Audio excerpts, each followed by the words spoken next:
الحمد لله الملك القدوس السلام الرحيم الرحمن العلام. أنزل علينا خير الكلام وجعل تلاوته مطهرة للقلب من الأدران والآثام، وأنعم علينا بالإسلام وأكمل لنا الدين وأتم علينا الإنعام. وأشهد أن لا إله إلا الله وحده لا شريك له المعبود الحق على الدوام، وأشهد أن محمدًا عبده ورسوله المبعوث رحمة للأنام. من التزم سنته اهتدى واستقام، ومن أعرض عن دينه تخبط في دياجير الظلام. صلى الله عليه وسلم أتم صلاة وأزكى سلام، ورضي الله عن آله وأصحابه الطيبين الأعلام. أما بعد، فمعاشر الكرام، أحييكم بتحية أهل الإسلام، تحية أهل الجنة، فالسلام عليكم ورحمة الله وبركاته. أهلا وسهلا بالذين أحبهم وأودهم في الله ذي الآلاء. أيها الأحبة، إن خير ما يجتمع عليه العباد علم مبني على قال الله قال رسوله صلى الله عليه وسلم، تصلح به القلوب وتستقيم به الحياة ويصبر به الإنسان على مرارة الدنيا. إن هذا الاجتماع في هذا المسجد المبارك من القربات إلى الله عز وجل لمن حسن قصده، فنسأل الله عز وجل أن يرزقنا جميعا الإخلاص، وأن يجعلنا من عباده الصالحين الذين يستمعون القول فيتبعون أحسنه. أيها الفضلاء، أيها الأخيار، أيها الحضور، خلق الله عز وجل الإنسان ليكون خليفة في الأرض وليعمرها بأعظم عمارة، ألا وهي توحيد الله سبحانه وتعالى. وجعل في الإنسان مضغة إذا صلحت صلح الجسد كله، وإذا فسدت فسد الجسد كله، ألا وهي القلب. فهذه المضغة صغيرة الحجم كبيرة الأثر، تتوقف عليها حياة الإنسان الحسية والمعنوية، وهي قابلة للصلاح والفساد، فقد تكون صحيحة صالحة سليمة إلا من أتى الله بقلب سليم، وقد تكون مريضة عمياء صماء، أفلم يسيروا في الأرض فتكون لهم قلوب يعقلون بها أو آذان يسمعون بها، فإنها لا تعمى الأبصار ولكن تعمى القلوب التي في الصدور. وخير الناس من صلح قلبه وأثمر صلاحا على ظاهره، وشرهم وأقبحهم من أظهر صلاحا في باطنه، من أظهر صلاحا في ظاهره وباطنه فاسد مظلم. ولذا قال رسول الله صلى الله عليه وسلم: إن الله لا ينظر إلى أجسادكم ولا إلى صوركم ولكن ينظر إلى قلوبكم، وأشار بإصبعه الشريفة صلى الله عليه وسلم إلى صدره. فصلاح الأجساد وصلاح الظاهر حقيقة موقوف على صلاح القلوب، فإذا صلحت القلوب صلح الجسد كله. وفي الحديث: لا يستقيم إيمان عبد حتى يستقيم قلبه، لا يستقيم إيمان عبد حتى يستقيم قلبه. ولن يكون في الأرض صلاح إلا بصلاح القلوب، فالاهتمام بصلاحها أعظم الفرائض وأهم الأمور. وما عرفت البشرية طريقا للإصلاح أعظم من القرآن، وكيف لا يكون كذلك وهو كلام الله سبحانه وتعالى الذي أنزله على أشرف رسله وخاتم أنبيائه وأعظم أوليائه محمد بن عبد الله صلى الله عليه وسلم، والذي وصفه سبحانه وتعالى بأوصاف كثيرة تدل على عظمته وبركته وعظيم تأثيره وشموله. ربنا سبحانه وتعالى يقول: إنا أنزلناه قرآنا عربيا لعلكم تعقلون. ويقول سبحانه: كتاب أنزلناه إليك مبارك ليدبروا آياته وليتذكر أولو الألباب. ويقول سبحانه: وهذا كتاب أنزلناه مبارك فاتبعوه واتقوا وهذا كتاب أنزلناه مبارك فاتبعوه. فالله عز وجل وصف القرآن بكونه مباركا وأمر باتباعه، وبين أن الهدى كل الهدى في كتابه سبحانه، فقال: إن هذا القرآن يهدي للتي هي أقوم. فتأمل قول ربنا سبحانه وتعالى: للتي هي أقوم، فأقوم طريق وأسلم طريق والطريق المستقيم هو ما يدل عليه كتاب الله سبحانه وتعالى، كتاب أحكمت آياته، ملئ مواعظ وتذكيرا، ولذلك يكون وقعه على القلوب السليمة وقعا عظيما شريفا. لو أنزلنا هذا القرآن على جبل لرأيته خاشعا متصدعا من خشية الله، وتلك الأمثال نضربها للناس لعلهم يتفكرون.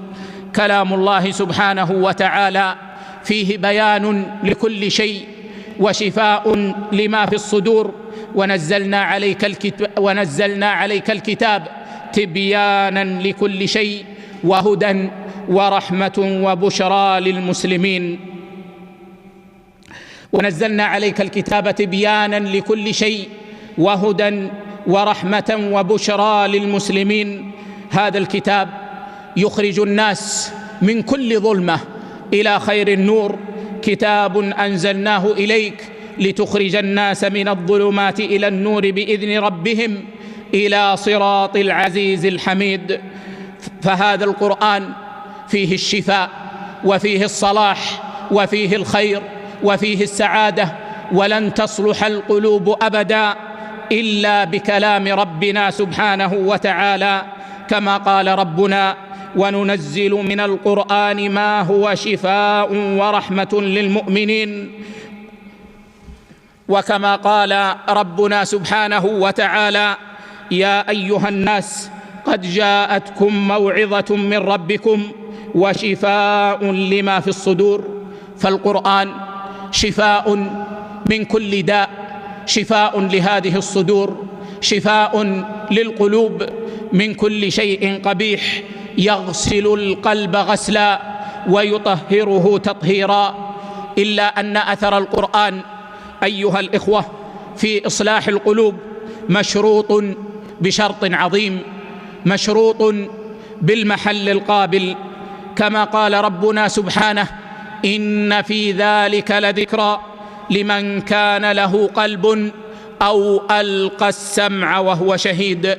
فهذا شرط لا بد منه لكي يؤثر القرآن في قلب الإنسان، فلا بد من قلب حاضر، ولا بد من سمع مصغي، ولا بد أن يكون الإنسان شهيدا. ولذا يقول البخاري رحمه الله عز وجل عن هذا القرآن: لا يجد طعمه إلا من آمن به. القرآن له حلاوة، القرآن له لذة عظيمة، لكن طعمه لا ينال إلا لمن آمن به وألقى السمع له وكان قلبه حاضرا شهيدا. ويقول ابن القيم رحمه الله: إذا أردت الانتفاع بالقرآن فأجمع قلبك عند تلاوته وسماعه، وألق سمعك واحضر حضور من يخاطبه من تكلم به سبحانه منه إليه، فإنه خطاب منه لك على لسان رسوله صلى الله عليه وسلم. الله أكبر. هل استشعرنا هذا؟ هل استشعرنا كأن الله عز وجل يكلمنا بهذا القرآن؟ وما أعظم أثر هذا لو أيقنا به تمام الإيقان. ويقول ابن قتيبة رحمه الله عز وجل: إذا حصل المؤثر وهو القرآن، والمحل القابل وهو القلب الحي، ووجد الشرط وهو الإصغاء، وانتفى المانع وهو اشتغال القلب وذهوله عن معنى الخطاب وانصرافه عنه إلى شيء آخر، حصل الأثر وهو الانتفاع والتذكر. كثير من الناس يقولون إنا نسمع القرآن لكن لا يحصل لنا خشوع ولا يحصل لنا تذكر، وما ذاك إلا لتقصير منهم، وإلا فكلام الله حاصل أثره في القلوب إذا وجد المحل القابل وتحقق الشرط وانتفى المانع. كثير من الناس يقرؤون كلام الله وقلوبهم منصرفة، قد يدور اللسان بالألفاظ لكن القلب يدور في الآفاق، فكيف يتأثر مثل هذا القلب بكلام الله سبحانه وتعالى؟ فينبغي علينا أيها الإخوة أن نعالج قلوبنا عند تلاوة كلام ربنا بأن نحرص تمام الحرص على أن تكون قلوبنا حية مستعدة لقبول الخير في كلام ربنا سبحانه وتعالى، وأن تكون أسماعنا مصغية، وأن تكون قلوبنا حاضرة، وأن نجاهد أنفسنا عن الانصراف بالشواغل والتفكير الذي يحرص عليه الشيطان. والله ما بدأ مسلم يتلو القرآن إلا جاء الشيطان يذكره: اذكر كذا، اذكر كذا، اذكر كذا، افعل كذا، فكر في كذا، الأمة تعاني من كذا، الناس بحاجة إلى كذا، تذكر من العلم كذا. لما؟ ليصرفه عن سماع كلام الله حقا وعن تدبر كلام الله صدقا، لأن إبليس يعلم علم اليقين أن المسلم لو سمع كلام الله وأصغى لكلام الله لاستعصى عليه أيما عصيان، ولما استطاع الشيطان أن يوقعه في العصيان. وصلاح القلوب أيها الإخوة يكون بالتخلية والتحلية، بتخلية القلب من الفساد وتحليته بالصلاح. وأعظم أثر القرآن في القلوب إصلاحا أثره في تحقيق التوحيد والبراءة من الشرك وأهله. فأجل علوم القرآن على الإطلاق علم التوحيد، وما لله من صفات الكمال. فإذا مرت على القلب الآيات في توحيد الله وأسمائه وصفاته، واستشعر القلب معاني هذه الصفات، أثمر ذلك في قلبه صلاحا عظيما وإقبالا على الخير عظيما.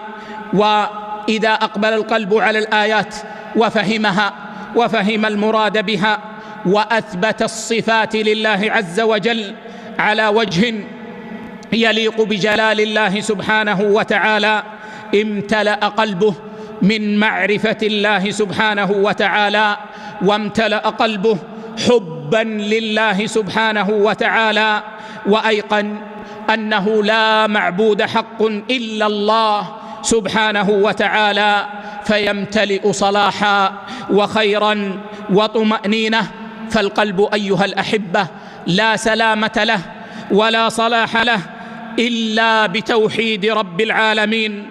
وبقدر ما مع الإنسان من صدق التوحيد وسلامة الاعتقاد، بمقدار ما يحصل له من سلامة الصدر وصلاح القلب، لأن القلب إنما خلقه الله عز وجل لمعرفة فاطره ومحبته وتوحيده، وأن يكون الله أحب إليه مما سواه وأرجى عنده من كل ما سواه وأجل.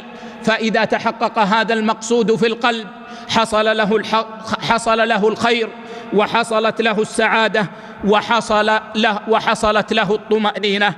ويعظم الأثر في القلب أيها الإخوة إذا انضم إلى معرفة الله معرفة رسول الله صلى الله عليه وسلم، ومعرفة أحوالهم وما جرى عليهم مع من وافقهم ومع من خالفهم، وما هم عليه من الصفات العالية والأخلاق الكريمة.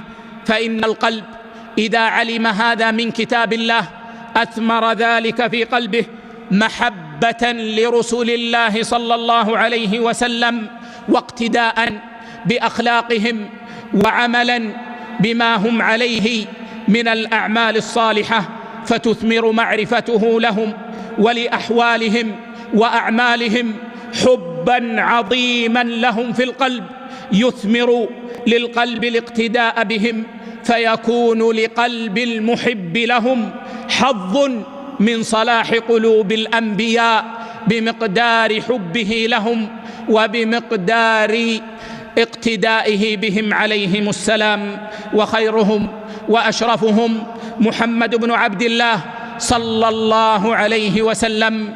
ومعرفة النبي صلى الله عليه وسلم ومعرفة أحواله ومعرفة أخلاقه تثمر في القلب صلاحا عظيما ومحبة كبرى له صلى الله عليه وسلم، واقتداء به واتباعا صادقا بالاهتداء بهديه صلى الله عليه وسلم.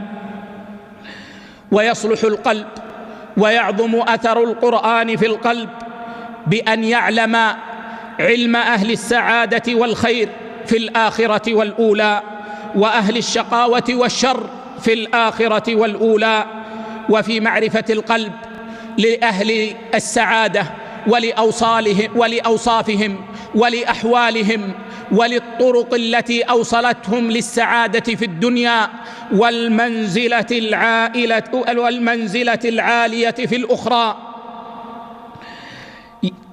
ترغيب للقلب في أفعالهم وفي أحوالهم وفي محبة الصالحين والاقتداء بهم. وفي معرفة القلب لأحوال أهل الشر ومنازلهم والطرق التي أوصلتهم للشر وسوء حالهم في الدنيا وسوء حالهم في الآخرة. معرفة القلب بهذا تثمر بغضا لهم وبغضا لطرائقهم وبعدا عنهم وبعدا عن صفاتهم. وهذا من أعظم ما يوصل العبد إلى دار النعيم وينجيه الله عز وجل به من دار الجحيم. وهذا من أعظم أثر القرآن في قلوب العباد. ويصلح القلب بالقرآن أيها الإخوة بأن يعلم منه العبد أن العبرة بصدق الإيمان وصلاح الأعمال لا بدعاوى اللسان واتباع الهوى والشيطان. فالقرآن يرشد العبد إلى أن العبرة بحسن حال الإنسان وإيمانه الصحيح وعمله الصالح، وأن الدعاوى المجردة والاغترار بإعطاء الله للعبد ما يشاء من الدنيا من الرياسات والأمور الدنيوية والتقاليد الموروثة، أن ذلك من طرق المنحرفين عن الحق، ولا ينتج حق خيرا ولا يثمر حقا. والإنسان فقيه نفسه وطبيب أمره. فإذا أردت يا عبد الله أن تعرف حقيقتك عند الله فانظر إلى حقيقة الإيمان في قلبك ومنزلة العمل الصالح في قلبك ومنزلتك من الصالحات. والقرآن بين لنا هذا: وما أموالكم ولا أولادكم بالتي تقربكم عندنا زلفى إلا من آمن وعمل صالحا فأولئك لهم جزاء الضعف بما عملوا. لا يقربك من الله نسب، فمن بطأ به عمله لم يسرع به نسبه. لا يقربك من الله شرف رئاسة ولا قرب من الرئاسة ولا سعة في الدنيا وإنما يقربك من الله إيمان صادق وعمل صالح تكون به من أولياء الله سبحانه وتعالى. فلا يغتر بالدعاوى ولا يركن إليها من غير إيمان صادق ولا عمل صالح إلا الأشقياء المنحرفون. فقد قال الله عز وجل عن اليهود والنصارى: وقالوا لن يدخل الجنة إلا من كان هودا أو نصارى تلك أمانيهم قل هاتوا برهانكم إن كنتم صادقين. فلن يدخل الجنة إلا من أتى بالبرهان، والبرهان هو الإيمان الصادق والعمل الصالح. بلى من أسلم وجهه لله وهو محسن فله أجره عند ربه ولا خوف عليهم ولا هم يحزنون. وقال الله عز وجل: ليس بأمانيكم ولا أماني أهل الكتاب من يعمل سوءا يجز به. فالاغترار بالدعاوى والمظاهر إنما هو سبب للانحراف وطريق المنحرفين. فإذا علم القلب أن صدق الدعوى وأن القرب من الله إنما هو بالإيمان الصادق والعمل الصالح أقبل على هذا الأمر، فكان هذا القلب سليما صالحا قريبا من كل خير بعيدا عن كل شر.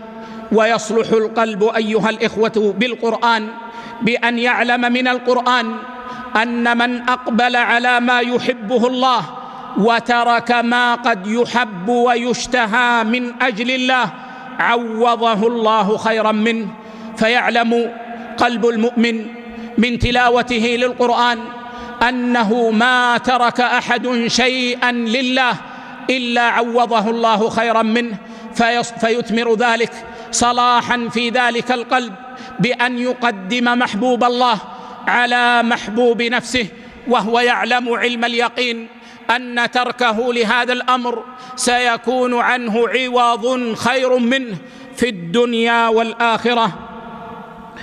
فألا ترى ما ذكره الله عن المهاجرين الأولين الذين هجروا أوطانهم وأموالهم وأحبابهم لله سبحانه وتعالى.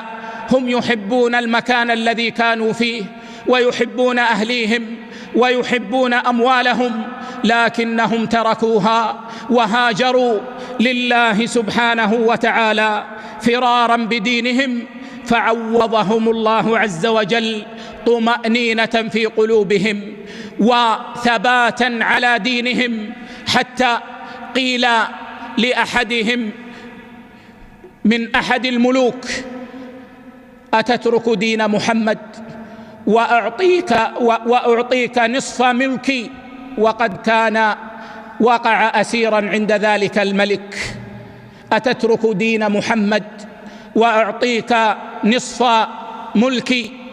فقال: اخسأ عدو الله، فوالذي نفسي بيده لو أعطيتني ملكك وملك العرب وملك العجم وما في الأرض جميعها ما تركت دين محمد طرفة عين.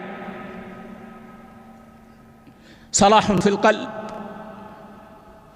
أثمره يقين بأن من قدم محبوب الله على محبوب نفسه عوضه الله خيرا، فعوضه طمأنينة واستقامة وصلابة في الدين، وعوضهم الرزق الواسع في الدنيا والعز والتمكين. وألا ترى أن إبراهيم الخليل عليه وعلى نبينا وعلى أنبياء الله أفضل الصلاة والتسليم لما اعتزل قومه وأباه وما يدعون من دون الله عوضه الله، فوهب له إسحاق ويعقوب والذرية الصالحين. ويوسف عليه السلام لما ملك نفسه من الوقوع مع امرأة العزيز التي هيأت نفسها له وكانت ذات سلطان عليه وغلقت الأبواب وقالت: هيت لك، لما ملك نفسه مع ما يظهر في الدنيا من حظوة لو فعل ومكانة لو فعل، وكانت المرأة تغريه بجمالها وتغريه بسلطانها وتغريه بأنها ستجعل له مكانة في الأرض لا يبلغها أحد من الناس، لكنه عليه السلام صبر وأعرض عن امرأة العزيز، بل استحب السجن على أن يقع في هذا البلاء، فعوضه الله عز وجل بأن مكن له في الأرض يتبوأ منها حيث يشاء ويستمتع بما شاء مما أحل الله. وأهل الكهف لما رأوا فساد الناس واعتزلوا الناس وما يعبدون من دون الله، نشر الله لهم رحمته وهيأ لهم أسباب الراحة وجعلهم سببا لهداية الضالين، فجعل لهم ثواب أولئك القوم. ومريم ابنة عمران لما أحصنت فرجها أكرمها الله ونفخ فيه من روحه وجعلها وابنها آية للعالمين.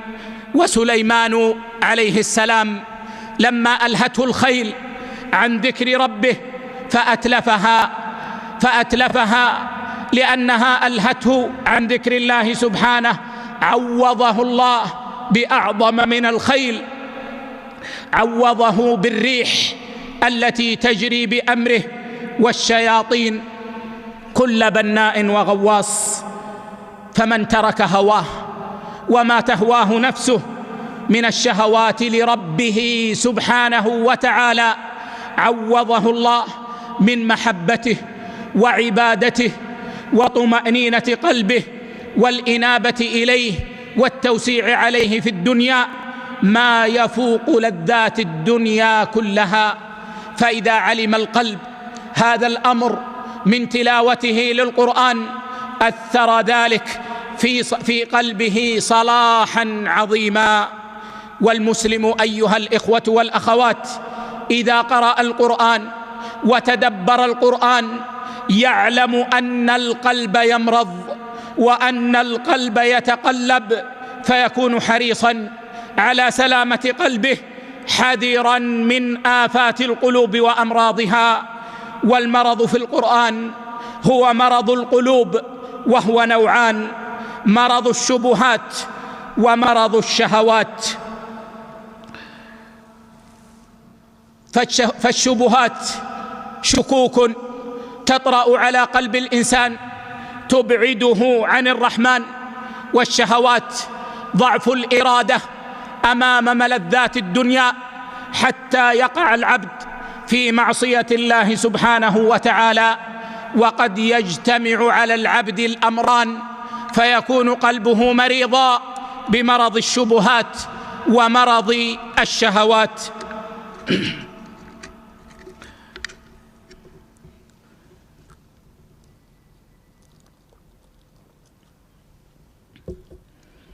ومرض الشبهات في القلب أيها الإخوة والأخوات أخطر الأمراض على الإطلاق، فما مرض الإنسان بمرض أعظم من مرض الشبهات، وهو يثمر آفات خطيرة أخطرها وأقبحها الشرك بالله تعالى، وهو أشد الفساد وأعظم الظلم، وما أظلم قلب بأعظم من الشرك بالله سبحانه وتعالى. ويثمر البدع الصارفة عن سنة النبي صلى الله عليه وسلم المفسدة للقلوب، فإنها ضلالة تظلم بالقلب وتفسده. ولذا قال بعض السلف: من جلس إلى صاحب بدعة أورثه الله العمى. من جلس إلى صاحب بدعة أورثه الله العمى، أي عمى القلب. فإن المبتدع لا يدل الإنسان إلا على الضلالة ولا يرشده إلا على الشر، فيقود الإنسان والعياذ بالله إلى العمى، عمى القلب. ولذا كان السلف الصالح رضوان الله عليهم يحذرون من البدع ويحذرون من أهلها ويحذرون من مجالسة أهلها. إن البدعة إذا وقرت في القلب تظلم بقلب صاحبها حتى يقول ما لا يقبله العقلاء، فضلا عن أن يقبله مسلم. ألم تسمعوا لبعض أهل البدع يقولون إن الولي يستطيع أن يخلق الجنين في بطن أمه؟ لا حول ولا قوة إلا بالله. أهل الجاهلية الأولى ما قالوا هذا الأمر، وإنما كانوا يقولون إن الخالق هو الله سبحانه وتعالى. ولكن البدعة تظلم بعقل صاحبها وتظلم بقلب صاحبها حتى يعمل ما لا يستسيغه العقلاء، فضلا عن كون الشرع يرده، ويقول ما لا يستسيغه العقلاء فضلا عن كون الشرع يرده. ومرض الشهوات أيها الإخوة، وما أدراك ما مرض الشهوات، قد يبدو صغيرا ويبدأ قليلا، ولكنه يتسلل إلى القلب ويظلم بالقلب شيئا فشيئا إن لم يتب صاحبه منه. النبي صلى الله عليه وسلم يقول إن العبد إذا أذنب ذنبا نكتت نكتة سوداء في قلبه، فإن تاب منها ونزع صقل منها، وإن زاد زادت حتى ترين على قلبه. ولذلك يا عبد الله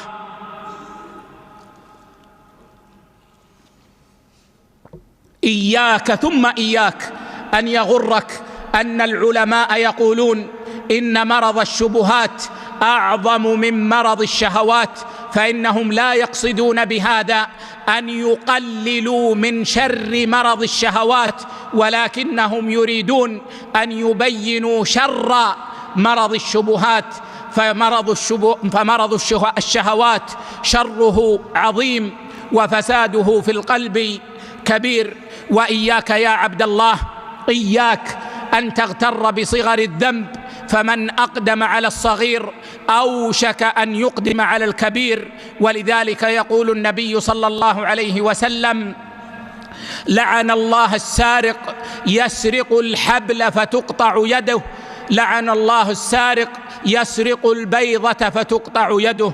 المعلوم أيها الإخوة أن البيضة لا تبلغ نصابا، ولا تقطع اليد بسبب سرقتها، وأن الحبل لا يبلغ نصابا ولا تقطع اليد بسبب سرقته، ولكن الذي يسرق البيضة يوشك أن يسرق ما فوقها، وأن يسرق ما فوقها حتى تقطع يده. فالذنوب يسير فيها الإنسان شيئا فشيئا. فانتبه يا عبد الله، فإن الإنسان قد يستصغر الذنب فيبدأ به، ثم يدخل فيما هو أعلى، ثم يدخل فيما هو أعلى، ثم يدخل فيما هو أعلى، ثم يغفل عن التوبة حتى يرين على قلبه والعياذ بالله. خل الذنوب صغيرها وكبيرها فهو التقى، واصنع كماش فوق أرض الشوك يحذر ما يرى، لا تحقرن صغيرة إن الجبال من الحصى، لا تحقرن صغيرة إن الجبال من الحصى. ويقول القائل: رأيت الذنوب تميت القلوب، وقد يورث الذل إدمانها، وترك الذنوب حياة القلوب، وخير لنفسك عصيانها. فالمرض أيها الإخوة الذي ذكر في القرآن هو مرض القلوب، وقد بين الله عز وجل أن القلوب تمرض بالشبهات كما قلنا، كما قال الله عز وجل: في قلوبهم مرض، وكما قال الله عز وجل: فزادهم الله مرضا، وكما قال الله عز وجل: وأما الذين في قلوبهم مرض فزادتهم رجسا إلى رجسهم. والقلوب قد تمرض بالشهوات كما قلنا، ومن ذلك قول ربنا سبحانه وتعالى: فلا تخضعن بالقول فيطمع الذي في قلبه مرض وقلن قولا معروفا. فالقلب قد يمرض بالشبهة، وقد يمرض بالشهوة. وعلاج هذين المرضين الفتاكين إنما هو بالقرآن، بكلام ربنا سبحانه وتعالى. يقول ابن القيم رحمه الله عز وجل: جماع أمراض القلوب هي أمراض الشبهات والشهوات، والقرآن شفاء للنوعين، فيه من البينات والبراهين القطعية ما يبين الحق من الباطل، فتزول أمراض الشبهة. وأما شفاؤه لمرض الشهوات فذلك بما فيه من الحكمة والموعظة الحسنة والتزهيد في الدنيا والترغيب في الآخرة. ويصلح القلب أيها الإخوة بالقرآن بالحذر من الغفلة وأهلها، فإن الله في كتابه الكريم حذر من غفلة القلب وحذر من الغافلين: وإن كثيرا من الناس عن آياتنا لغافلون ولا تكن من الغافلين ولا تطع من أغفلنا قلبه عن ذكرنا واتبع هواه وكان أمره فرطا. ويصلح القلب أيها الإخوة بالقرآن إذا علم القلب من القرآن أن من ترك ما ينفعه وترك الخير مع الإمكان ابتلاه الله عز وجل بالاشتغال بما يضره وحرم ما ينفعه.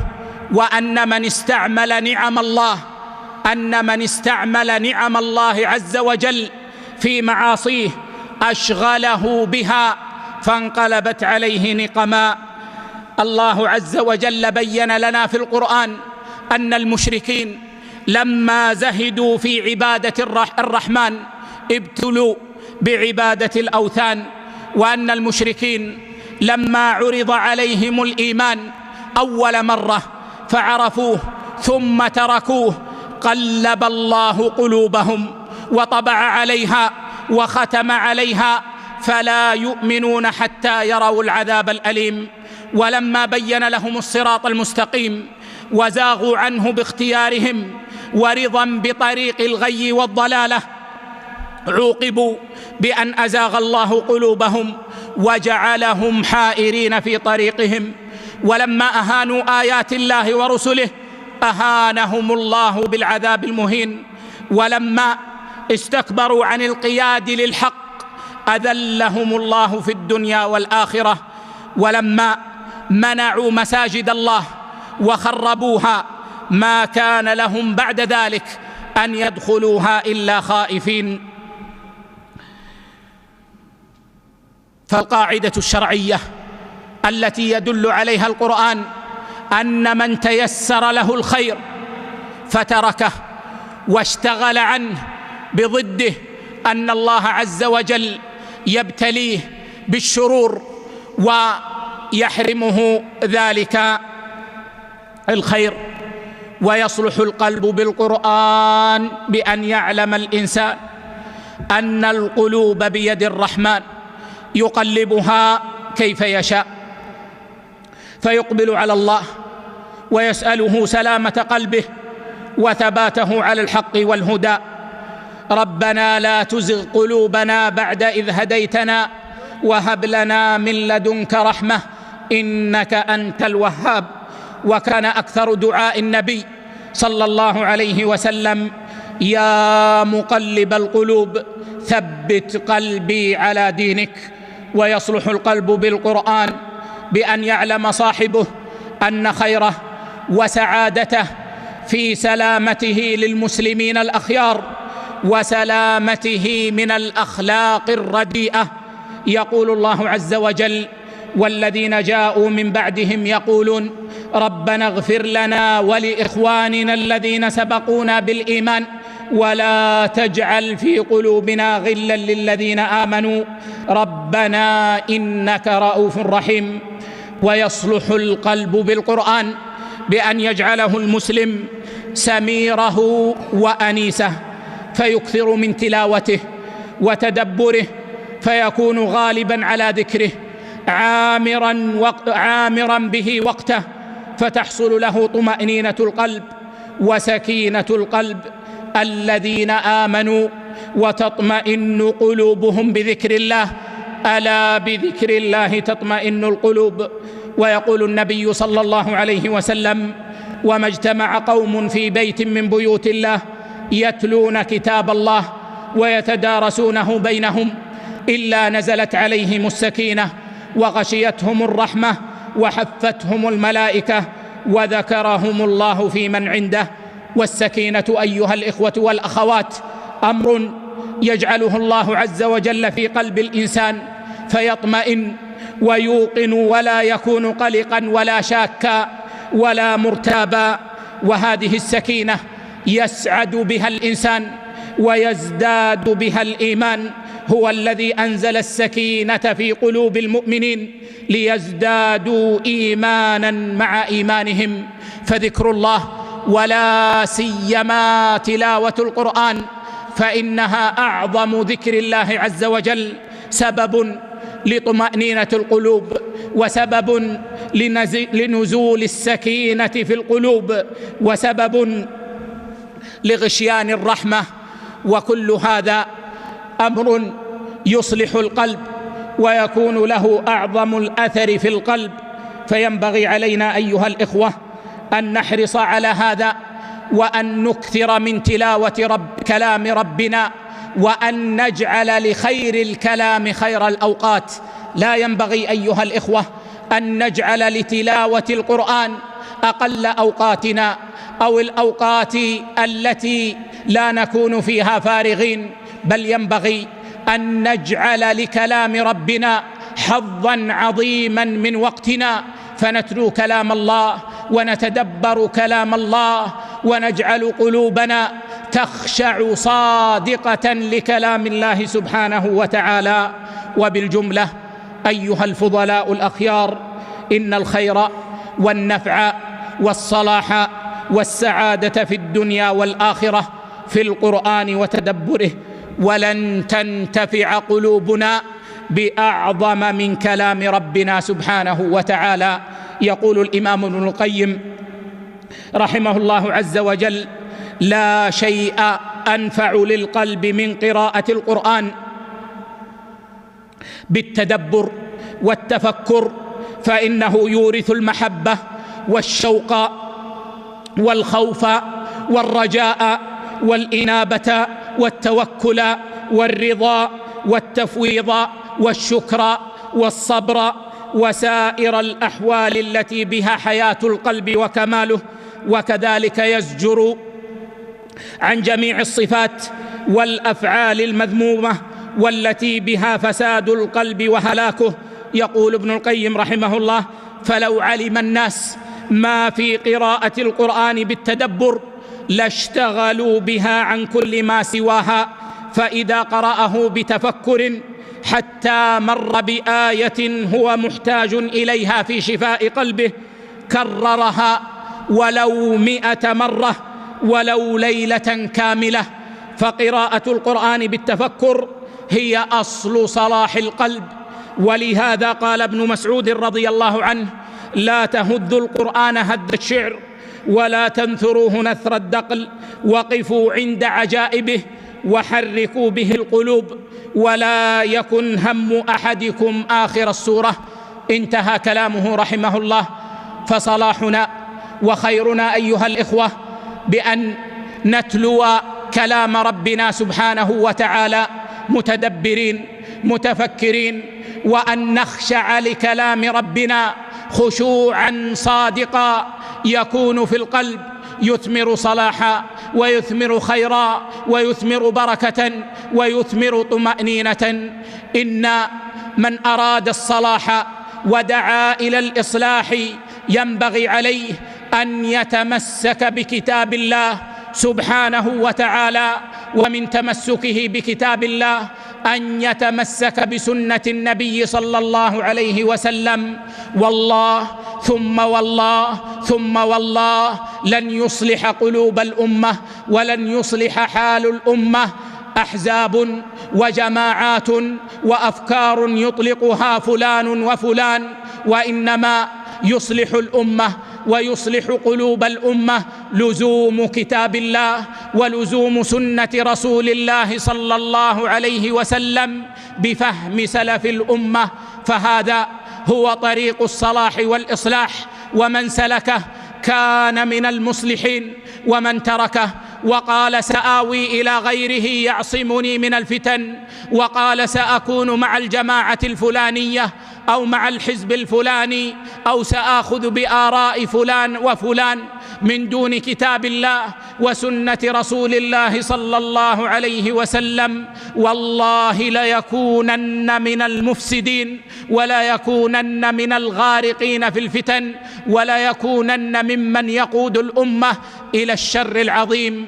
فإذا أردنا أيها الإخوة أن نكون صالحين مصلحين فلنبدأ بأنفسنا بأن نربطها بكتاب الله وسنة رسول الله صلى الله عليه وسلم بخير فهم، بفهم الأخيار، بفهم صحابة رسول الله صلى الله عليه وسلم، ثم لننقل ذلك إلى بيوتنا، إلى زوجاتنا، إلى أبنائنا، إلى بناتنا، نعلمهم الحرص على حفظ كلام الله سبحانه وتعالى، والحرص على تدبر كلام الله سبحانه وتعالى، والحرص على العمل بما في كتاب الله عز وجل، وأن نكون في ذلك على منهج السلف الصالح رضوان الله عليهم.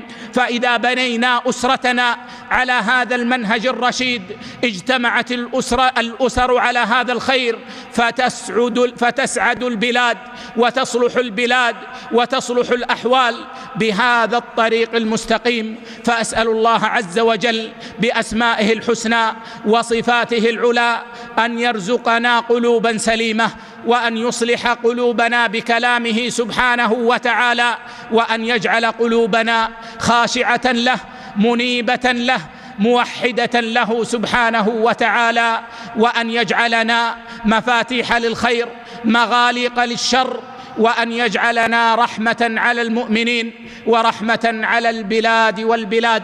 والله تعالى أعلى وأعلم، وصلى الله على نبينا وسلم.